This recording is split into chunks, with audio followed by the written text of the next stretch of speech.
নাজিম, শেষ হলো এক মাসের প্রতীক্ষা। কুতুবদিয়ায় পৌঁছেছে এমপি আব্দুল্লাহ। এ বিষয়ে কি তথ্য রয়েছে আপনার কাছে, জানাবেন বিস্তারিত।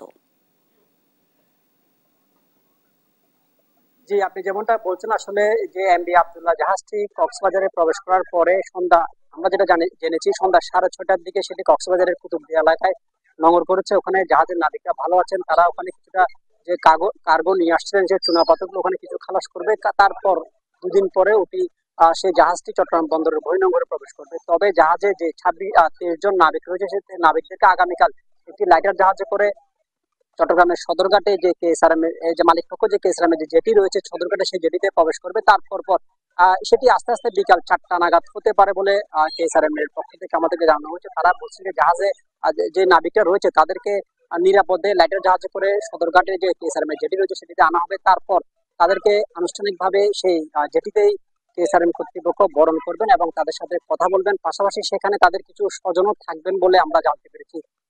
তবে তারা নাবিকরা চলে আসার পরে জাহাজটি অন্য একটি নতুন নাবিক দল জাহাজটি চালাবেন বলে আমরা জেনেছি।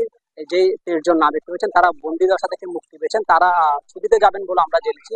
তবে মালিক পক্ষ বলছেন যে জাহাজের নাবিকদেরকে চট্টগ্রামের সদরঘাটে নিয়ে আসার পরে তাদের সাথে কথা বলবেন, তাদেরকে বরণ করে নেবেন এবং তাদের পরিবার সদস্যদের সাথে কথা বলবেন। পাশাপাশি তাদের যে স্বজনরা রয়েছেন তারাও সেখানে থাকবেন বলে আমরা জেনেছি। তবে জাহাজের যে নাবিকরা আসার কারণে তারা চট্টগ্রামে পৌঁছে গেছেন এবং কালকে বাড়িতে ফিরবেন, এই খুশিতে আসলে জাহাজের যে নাবিকরা রয়েছেন তাদের পরিবারে আনন্দ বইছে। কারণ তারা যে গত ঈদ উল ফিতর গেল, তারা ঈদ করতে পারেন, তাদের কাছে এখন ঈদের আনন্দ বইছে। আমরা অনেক কয়েকটি নাবিক পরিবারের সাথে কথা বলেছি, তারা বলছেন যে তারা তাদের এই সন্তানরা যে ঘরে ফিরেছেন সেই জন্য তারা নতুন জামা কাপড় কিনেছেন এবং তাদের সন্তানদেরকে বরণ করার জন্য তারা প্রস্তুত। পাশাপাশি যে কেএসআরএম এর জাহাজটির মালিক পক্ষ কেএসআরএম এর অঙ্গ প্রতিষ্ঠান এসআর শিপিং এর কর্তৃপক্ষ কিন্তু নাবিকদেরকে বরণ করার জন্য প্রস্তুত এবং তারা কৃতজ্ঞতা জানিয়েছেন যে তারা সুস্থভাবে এই জাহাজের নাবিকরা চলে এসেছেন এবং জাহাজও সুস্থভাবে আসতে পেরেছেন।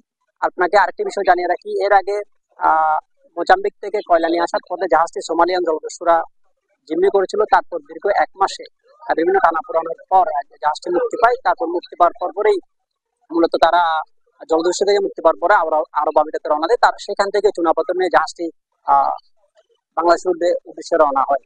তার আগে এই যে জাহাজে যে নাবিকরা রয়েছেন তারা, আমরা জাহাজের একজন ক্যাপ্টেন ছিলেন আব্দুর রশিদ, আমরা ওনার সাথে কথা বলেছি। উনি যেমনটা বলছেন জাহাজে যেসব নাবিক রয়েছেন তারা সবাই সুস্থ আছেন এবং সবাই ভালো আছেন, তারা অধিক আগ্রহী আছেন পরিবারের কাছে ফেরার জন্য। এই ছিল জাহাজের বিষয়ে আমার কাছে থাকা সর্বশেষ। ধন্যবাদ জানাচ্ছি আপনাকে। দর্শক, চট্টগ্রাম থেকে যুক্ত ছিলেন সহকর্মী AKM নাজিম।